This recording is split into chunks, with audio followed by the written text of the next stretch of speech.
We got you next. All right.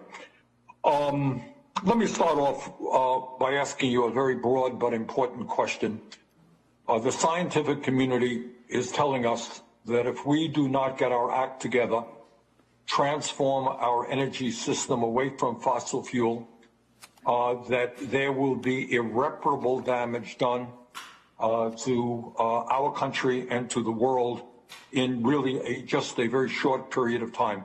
Do you agree with that assessment that climate change is a major threat to the United States and the world? Yes, Senator.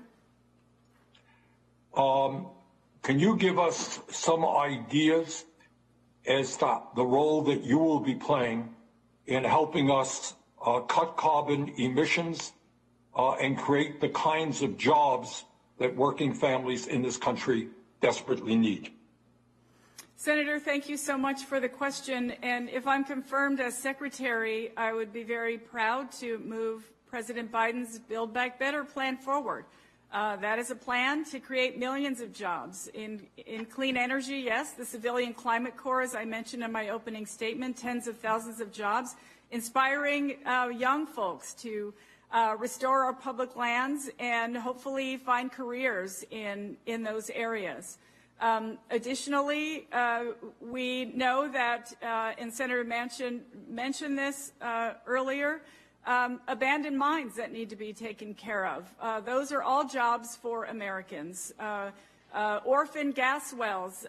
President Biden, I think he added up 250,000 jobs with respect to doing just that. So I believe there are millions of jobs in a clean energy future for Americans, and if I'm confirmed, I'd be honored to help the President move those forward. Well, I am very excited about the concept of the Civilian Climate Corps because my experience suggests that there are millions of young people who would love the opportunity to help transform our energy system, help clean up the pollution that currently exists. And if they can get the training that they need, I think it would be a huge step forward for our younger people and for our economy as a whole. So I am excited about the Civilian Climate Corps. And if you are, in fact, confirmed, look forward to working with you to make that happen. Let me switch gear. Congresswoman, it is no secret that you are a proud Native American, and under the Interior Department, there will be the Bureau of Indian Affairs. Sadly, it is no secret that the way our government, from day one, from before we became a country, has treated the Native American people has been nothing less than shameful. I have been on reservations in this country where the life expectancy is less than third world countries. Can you tell us some of your ideas as to how we can improve life for Native American people and improve, in fact, the functioning of the Bureau of Indian Affairs? Thank you, Senator. And first of all, I want to acknowledge the career staff, the career employees at Interior and across our government who have worked extremely hard over the decades. My mother was one of those. I mentioned earlier missing and murdered Indigenous women. That is a very tragic issue in so many places, including my home state of New Mexico.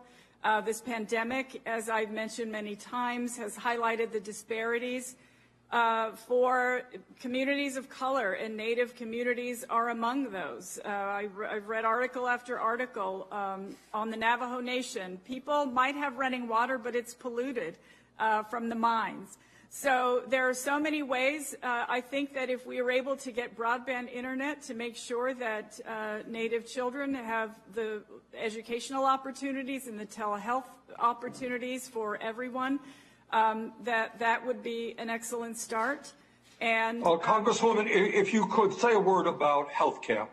My impression is that at least in various parts of the country, the Indian Health Service has not been providing the quality or accessibility to health care that people need. Can you say a word about that one?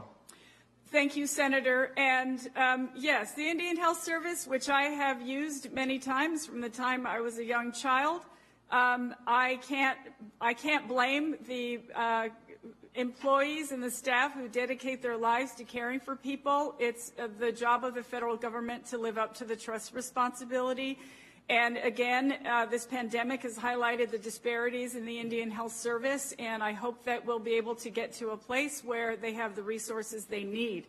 Currently, there's a hospital that's on Acoma Pueblo that we've been dealing with, closing down in the middle of a pandemic. These are things that we need to keep an eye on. If you don't have your health, you don't have anything, and everybody deserves to get the health care they need when they need it.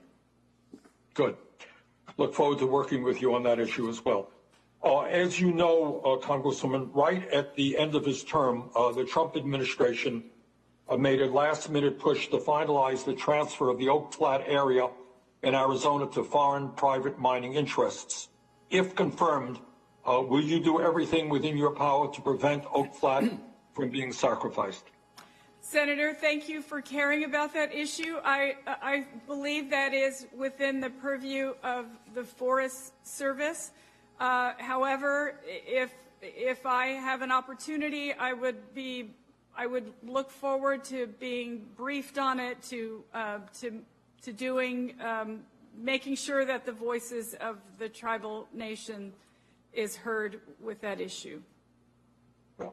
Well, thank you very much, and I look forward to your confirmation and working with you in the years to come.